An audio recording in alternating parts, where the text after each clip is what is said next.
Kung akala mo na kaya mo, na mata mo, panalo mo sa gaya ko, eh ikaw ay yaya ko, ako ang amo mo. Ang damit mo, empake mo, kunin ang maleta mo, kung wala, edi isako mo. Umalis ka na dito, bago pa kita ipahabol dun sa aso ko, at alam ko ang kaso mo, pati ng mga atraso mo.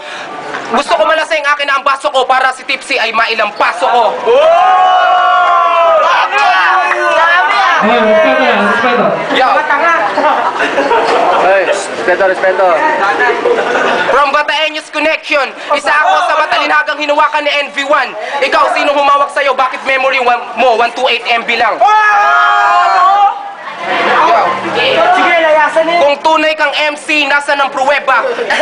Si, ang patuan po yan, please pakibalik sa selda. Yo. Hindi naman sa minamaliit kita, Tipsy, pero parang gano'n na nga. Kasi ngayon lang ako nakita ng makatang daga.